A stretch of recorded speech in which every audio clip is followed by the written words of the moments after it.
Hey, Jaleel.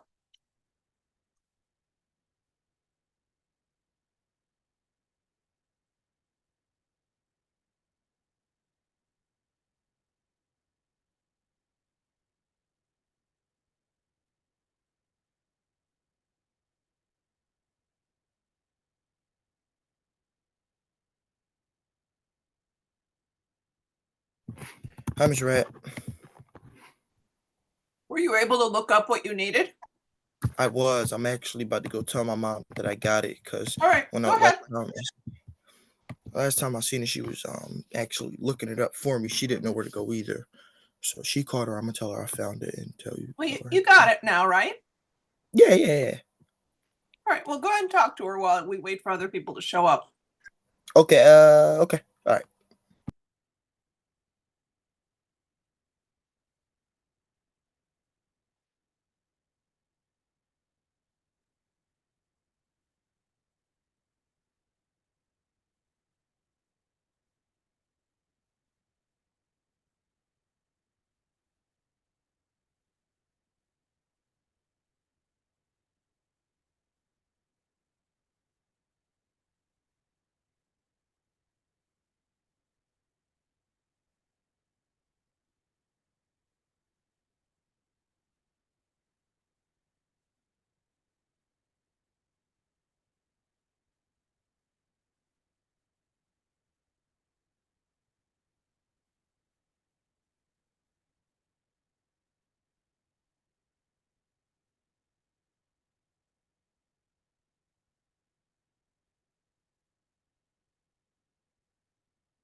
Hey, Miss Adrian, I'm back. I told her. Great. Well, I'll start to go through this with you. Mm-hmm.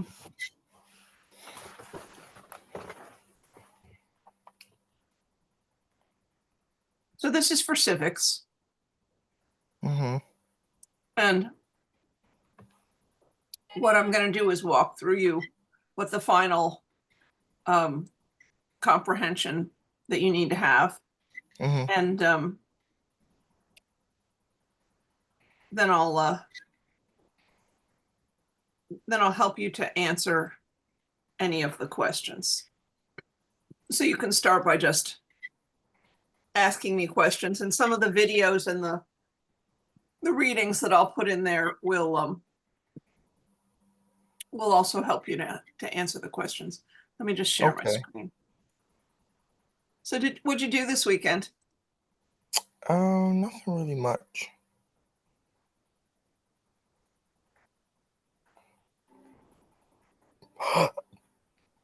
Nothing really. Sometimes it's nice just to rest. Yeah. It was also not particularly nice weather yesterday. Exactly.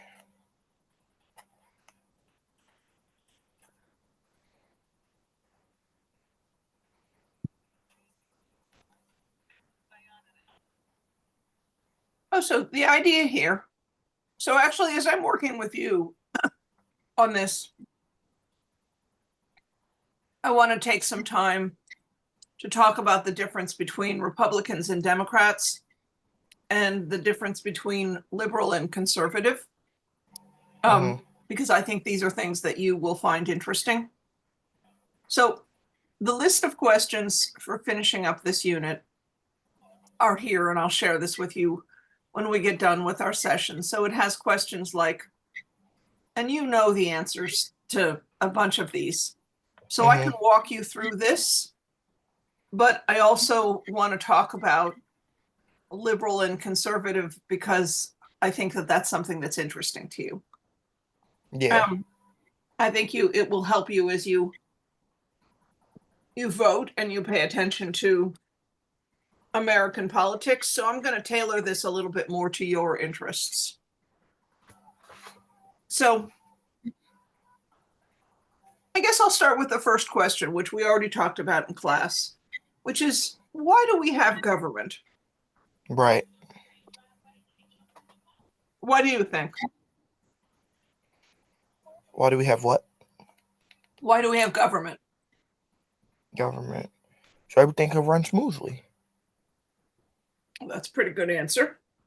So people don't You know, take advantage of one another. So that you too, have yeah. somebody to go to for a dispute. Imagine if somebody cheated you and there was nothing you could do about it. Yeah, that's another reason why we have government. Or if you had a contract with somebody else. Yep. A contract is an official writing of, I'm going to do this and you're going to do that. And if you had a contract and there was no way to enforce a contract, the first thing people think of when they think of why do we have government is they think of something like the movie The Purge. Did you ever watch that movie? Nah. So it's a terrible movie. My son Oh, was really? fascinated with it for a little while. And it's Yeah. the premise is that there are no rules and there's going to be no enforcement of anything from midnight till dawn on a particular day of the year. It's really stupid. Okay. But the idea is that if that's happening, then it sort of gives people a chance to be crazy. I think it's a stupid movie, but I think when people ask the question, why do we have government? The first thing they think of is,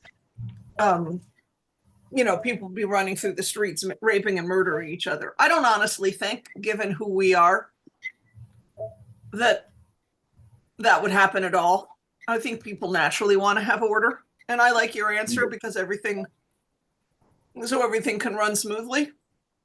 Right. But one of the really important things is that you have somebody, if somebody cheats you, you have someone to sue. You have a rule of law down here. I ask the question, what is rule of law? And it means that the law applies equally to everyone. That's the right, which is protected in the 14th Amendment, equal protection under the law. So I'll go through these. Okay. And then we'll talk a little bit about the difference between liberals and conservatives, Republicans and Democrats, so it makes a little bit more sense. I will say honestly with you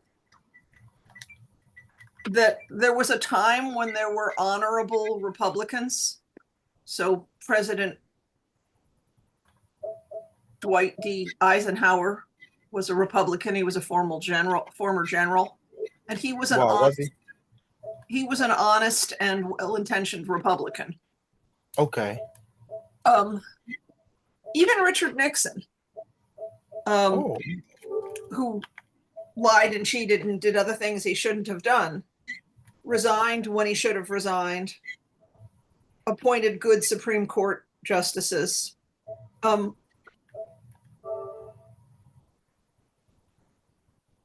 Trying to think of a way to say this and try to be respectful. Mm-hmm. Donald Trump is a really unusual case.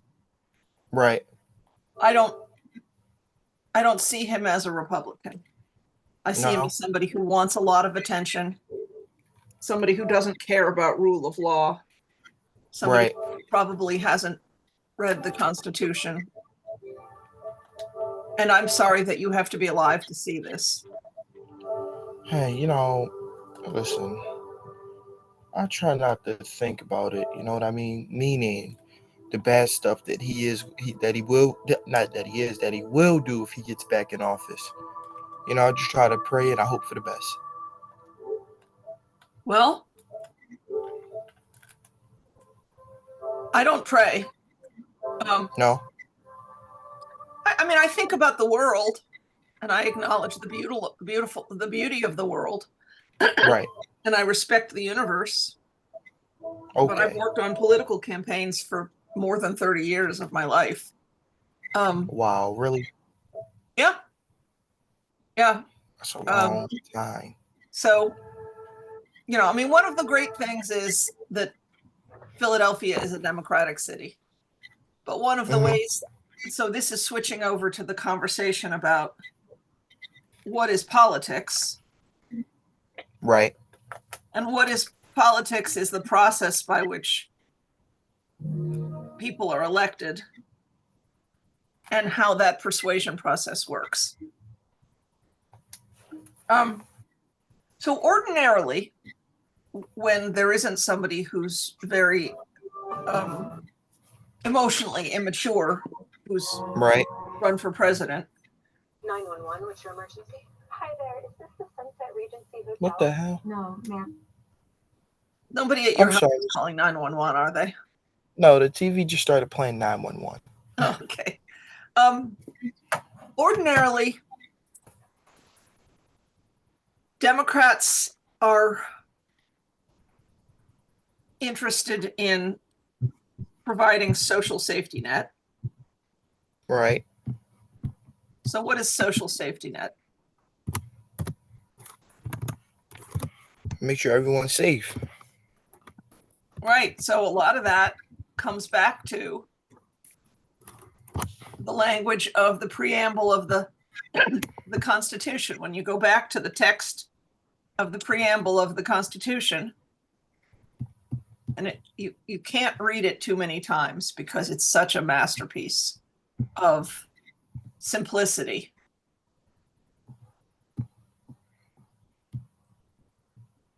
And it's pretty amazing to think that it was written here in our great city of Philadelphia. So what I said was Democrats are interested in providing social safety net. So in our preamble to the Constitution, it says, "We the people," which is an important thing to think about, in order to form a more perfect union, which is an idea that Barack Obama emphasized, the idea of trying to function together. And that fits in with this idea of why do we have government, right? To try to function together. I liked what you said, so everything runs smoothly. To establish justice, that means you have courts you can go to if something needs to be decided. To ensure domestic tranquility, big words, but domestic means here at home. I'm sorry, I have a frog in my throat today. Hey, I understand. I was speaking clearly until like 15 minutes ago. Tranquility means smoothness or calmness, to make sure things function smoothly. So it's very similar to your idea. Provide for the common defense, meaning defend ourselves from attacks from other countries.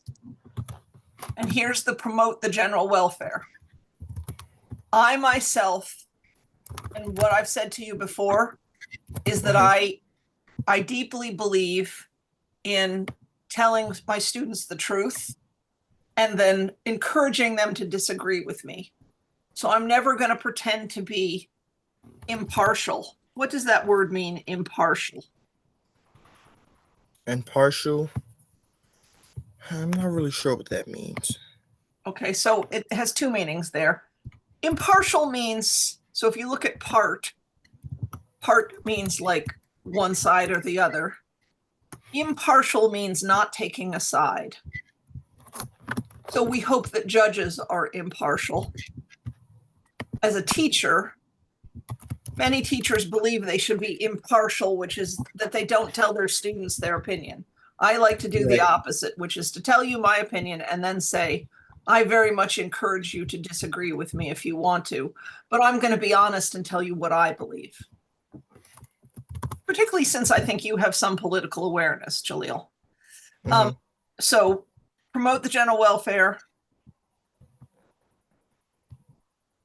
establish justice, have somebody impartial to go to, ensure domestic tranquility, keep things running smoothly, provide for the common defense, promote the general welfare, which is to say to take care of people so that people's lives shouldn't be ruined by bad decisions or bad luck. Right. And secure the blessings of liberty to ourselves and our posterity. Posterity means children. Do ordain and establish this Constitution for the United States of America. That's the preamble. And Okay. it's a pretty, preamble means introduction. Right. So that's the introduction to the Constitution, which is a very short little document. When somebody asks you what the supreme law of the land is, Mm-hmm. it's the Constitution. What does the Constitution do? It tells how the parts of the government are going to work. Mm-hmm. The idea of self-government is in the first 3 words of the Constitution. And what are these Right. first 3 words? You see it on the screen? We are the people. We the people. We We the the people. people. In other words, switching to saying that the people rule, not a king, but the people. Mm-hmm. So that idea is self-government. And then there were additional parts to the Constitution that were added. This word amendment means addition. Right. An addition. Okay. So the next part that I can do with you is I can talk about, and you've asked questions about this in the past, I can talk about the Bill of Rights, which is what we call the first 10 amendments, or I can talk about liberal versus conservative, and I have good discussion content for either one of those. Right. And we'll ask Saray because she just joined too. Hi, Saray. Hi, Saray, can you hear me?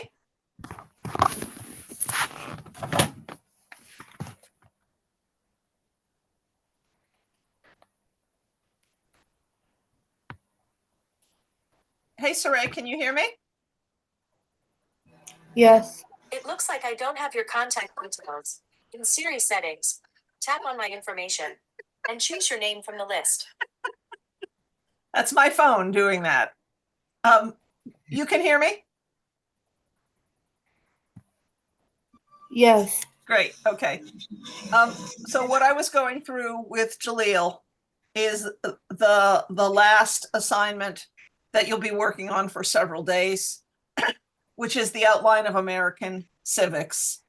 So I was going through and talking about the Constitution and the preamble to the Constitution. Okay. Can you send that to me? Oh, I will. I'm going to make notes in it and then I'm going to send it to you when I can send it to you so you can see the document on your own screen if you want, but you can't edit it yet because I'll send you your own version.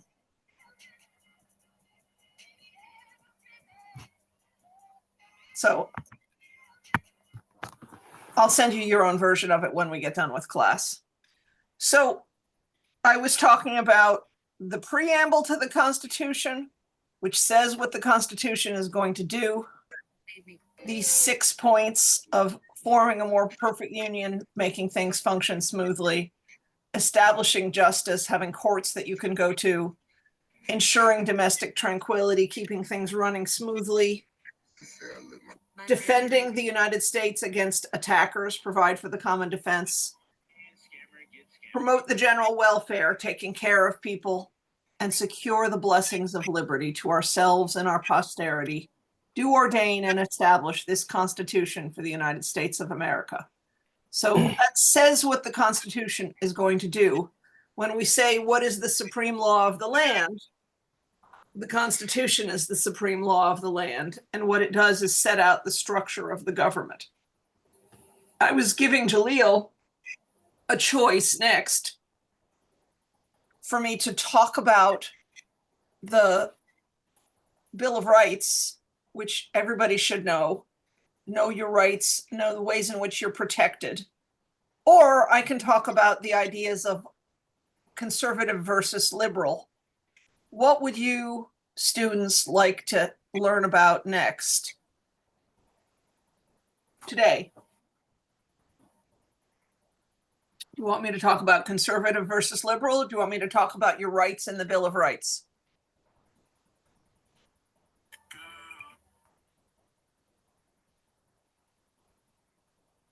The rights. Your rights? Okay. Now remember that this is written in somewhat formal language, but it's still very elegantly short.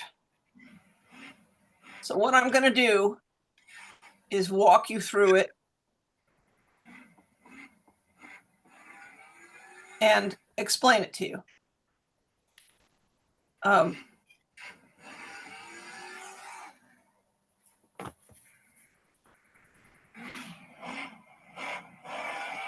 So here's a really good way of putting it forward so that you can see it. And this keeps it very short. I'm just talking about the Bill of Rights. I'm just talking about the first 10, although Jaleel, I made reference to the 14th Amendment. Mm-hmm. And the 14th Amendment, and here I'm clicking on it. Remember that it's somewhat formal language, but when I say 14th Amendment, you say equal protection under the law. And so the really crucial thing to learn there is that people with African ancestry, people who were not born in this country but were naturalized, now as we recognize people who have non-binary gender, any of those people are protected equally under the law. So it says civil rights here, but the important thing for you to hear is equal protection under the law. So 14th Amendment, equal protection under the law. It means, and it's not always true, the system is not perfect, but it means that everybody gets a lawyer if they get accused of something, that everybody is supposed to be treated the same way. It's our fundamental ideal.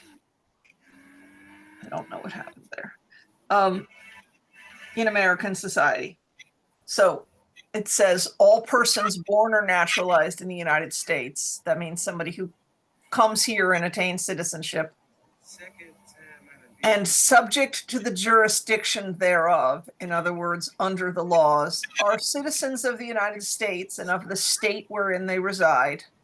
No state shall make or enforce any law which shall abridge the privileges or immunities of citizens of the United States. In other words, you get to keep your own rights, and the state can't take them away from you. In other words, the state. So there was a very famous case in Allentown, Pennsylvania, where one of the city council people tried to make a rule that said that Latinos were not allowed to hang out, put chairs in front of their house and sit and socialize. That's a violation of the 14th Amendment because you can't treat Latinos differently from somebody else.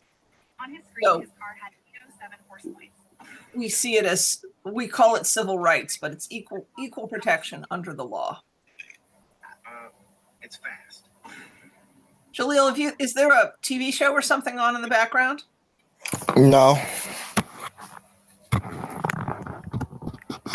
All right, so I'm gonna start to walk through the Bill of Rights. All right. And then we'll continue talking more about that tomorrow too. So the First Amendment, you'll hear people talking about their First Amendment rights.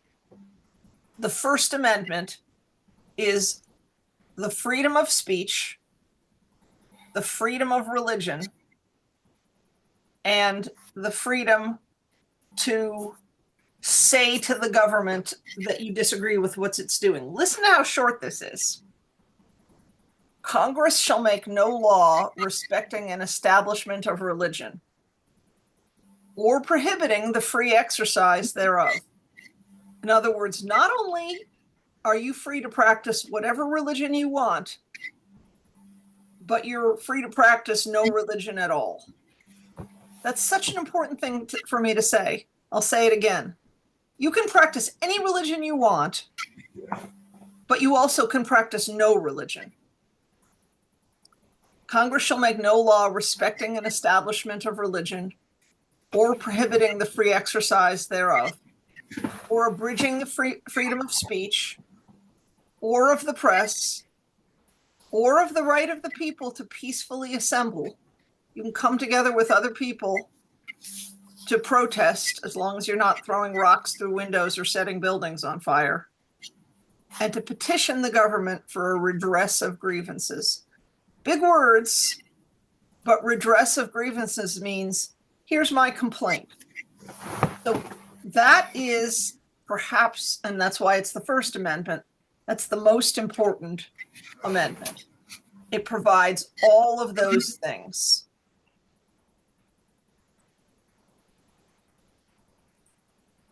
It provides freedom of speech, freedom of petitions to say, I'm complaining about this, please change it, freedom of religion, and freedom of assembly, which means coming together. That's a very important way in which you're protected as a citizen. Of course, you can't say something that would hurt other people. So one of the examples that's given for the First Amendment is you can't go into a crowded theater and yell fire if it's not true, because then people would all run and they would hurt themselves, right? Mhm. So, and you can't say, hey, let's lynch him. That's a violation of the First Amendment, because your freedom of speech is being used to hurt someone. But saying your opinion is completely protected under the Bill of Rights. So some of these go back to the time of the Revolutionary War, and some of them are very current right now. So the second one is the right to bear arms. In the United States, we are guaranteed the right to own guns. That's not true in every country. A well-regulated militia being necessary to the security of a free state, the right of the people to keep and bear arms shall not be infringed. Boy, you hear a lot of arguments about that. But guns that people would use to protect themselves are protected under the Second Amendment. The Third Amendment is just that the government cannot require that you have soldiers who get quartered in your house. Part of the reason that that is there is because that's something that the British government did to the revolutionaries at the time of the Revolutionary War. And so nobody wants soldiers staying in their house and eating their food and being in their way. And I'll get up to the Fourth and the Fifth Amendment today. The Fourth Amendment is the right of the people to be secure in their persons, houses, papers, and effects against unreasonable searches and seizures shall not be violated. No warrants shall issue but upon probable cause, supported by oath or affirmation, and particularly describing the place to be searched. So if you watch police shows, you watch crime shows like I do, you know that the police cannot search your house without a warrant. Yeah, his one used to cry. There I needs know to that. What'd you say, Saray? I know that. I heard of that. That's right, exactly. So here's another important example. Alex, what? If you're driving down the street and the police stop you and they say, may we search your car? You are completely within your rights to step outside your car, to lock it, and to say, I do not give you permission to search my car. They cannot do it unless they have a warrant. And so from that idea of the Fourth Amendment comes the idea of privacy. So the language in the amendment is the right of the people to be secure in their persons, houses, papers, and effects against unreasonable searches and seizures shall not be violated. But a shorter way to say it is people have a right to privacy and not to have the police come into their house and search unless there is probable cause. So if you think there's a bloody knife in somebody's house, you have reason to believe that, you can go to a judge. It's a judge that issues a warrant. And then there is permission to search your resident. That's what it means to say supported by oath or affirmation, and particularly describing the place to be searched and the persons or things to be seized. So I'm going to do one more because these are incredibly important and they're dense, and I realize that the language is an older language. So have you ever seen somebody in a trial who says, I take the fifth? You ever heard that in a TV show? Yes. Right. So the Fifth Amendment right is the right not to incriminate yourself. What does incriminate mean? Do you know, Jaleel? Yeah. What does it mean to incriminate yourself? To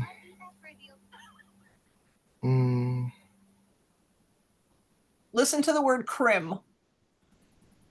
To Crimicide? incriminate yourself. Crim sounds like criminal, doesn't it? To put yourself in jail?